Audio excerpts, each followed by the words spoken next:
episode of my podcast. This is a podcast for people who are interested in science, rockets, cars, and just current events in the tech world.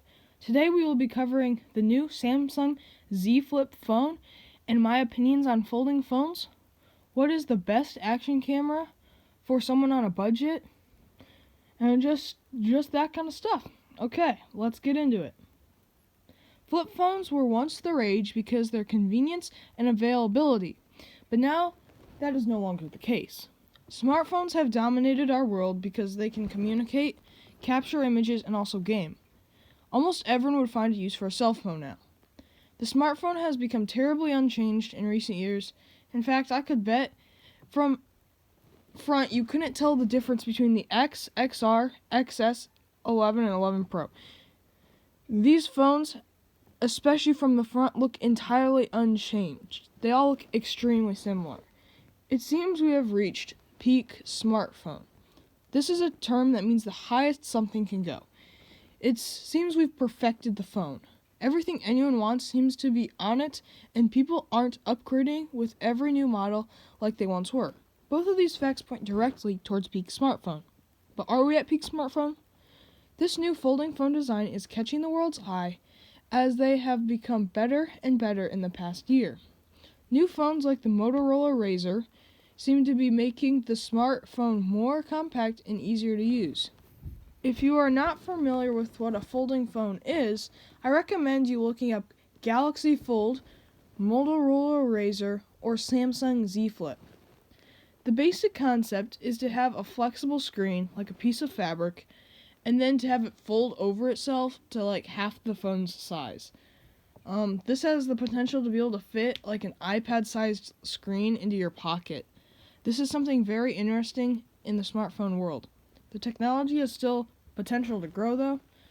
It is costly, and normally it doesn't have flagship internals like the processor, and its camera or cameras are limited compared to a similar priced normal phone. Samsung's Z Flip phone might change some of this. It is priced at $1,379, which is a high price, don't get me wrong, but it's not too shocking. The Z Flip appears to be just a more polished compared to any of the other folding phones we've seen, such as the Galaxy Fold.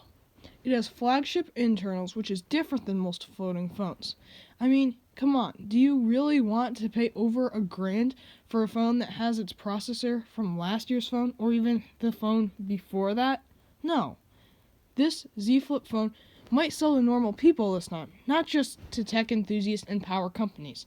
This whole folding phone thing is a bit confusing to me, but it has potential for a market of people that is brand new. This is a kind of market that is just created, so depending on how big this market is, and if the price drops, and if new phones with new technologies come out with it, we may see it become a huge thing, and this might be what our smartphones are like in a few years, or it could just die out and just be a fad that just goes right through and doesn't actually catch on.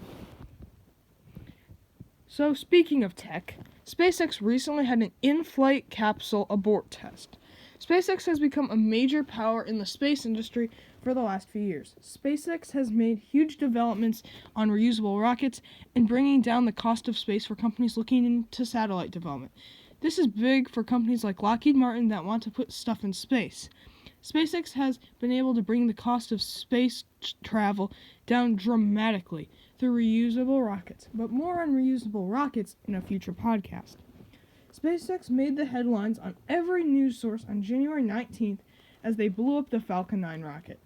People were drawn to the articles because SpaceX has been super reliable in the past. SpaceX actually purposefully made this explosion. It was a systems check of the new abort system. If you haven't followed SpaceX in the past, they are developing a capsule to bring people to the International Space Station. Because SpaceX is a private company, they have to be able to be much more reliable and safe to pass tests that NASA gives them. NASA won't allow humans on board their capsule until it has passed all the necessary safety tests.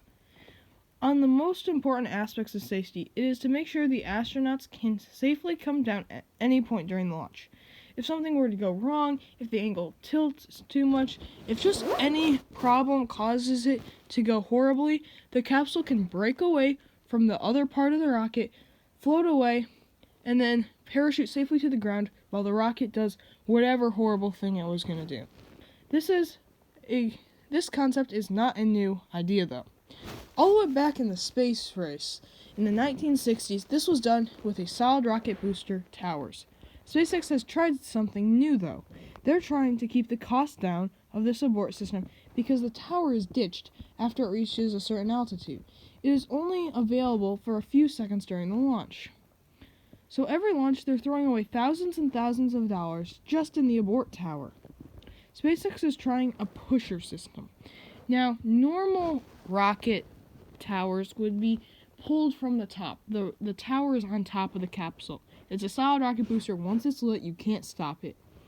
This new type of pusher system means the rocket will not burn near the top of the capsule, but at the bottom. SpaceX is using liquid-fueled rockets to do this escape. The test was performed on January 19th and was a full test of the system. Moments before the explosion, the capsule broke away from the rocket and flew safely away before parachute deployment and splashdown in the ocean. It was a big success. This is a great step for SpaceX as it continues to make developments in the space industry. SpaceX said that they wanted to explode so that it wouldn't put gallons of liquid oxygen and liquid kerosene into the ocean. But I think the real reason they wanted it a big explosion was because with a big explosion, you get on the headlines of every news source. You gotta remember, SpaceX is a private company trying their best to get a name for themselves and to build their company. NASA usually is a little less concerned about their reputation and more concerned about things they're doing. For example, SpaceX tries to do things about bringing down the cost of space and doing a lot in technology, where NASA was trying to take measurements and do more things like that. SpaceX has to have a good reputation, or they won't make money and they will be considered unsafe and won't be paid by NASA to do any more experiments. Coming out of that, I want to take a little bit of a break, and I'll be back in a minute. This podcast is sponsored by Oxcart Communications. If you're a small business owner or an entrepreneur trying to get into the business, you need to have a good website to catch people's eyes. With so much now online, people only look at the sites that are interesting and up to date. Even if you have a good service or product, people may not look at your site if your website just looks a little old and outdated. Oxcart can help. Oxcart is a communications business that will help you make a website, design a logo, and have meaningful writing to capture people's attention.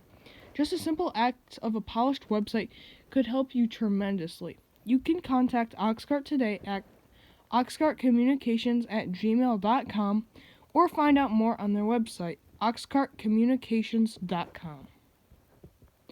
Alright, we're back. A few weeks ago, I went on a youth retreat in Michigan. I had lots of fun with my friends, playing basketball, dodgeball, cards, and going to chapel. One of my friends owns a GoPro. I thought it would be really handy to have an action camera, especially since we're going to Utah this summer and visiting really cool places where we might go hiking. So I started looking into it. Phones are great for photography and videography, but they just can't go in the kind of situations a GoPro is perfect for. I started looking at a brand called Akaso, because I really figured out GoPros are expensive, and I don't think I can afford one at this time. Akaso is a tech and camera brand with a mission of making high-quality equipment available for a more budget audience. The problem with big companies is that once they claim an entire market, they can jack up their prices, and no one can really do anything about it.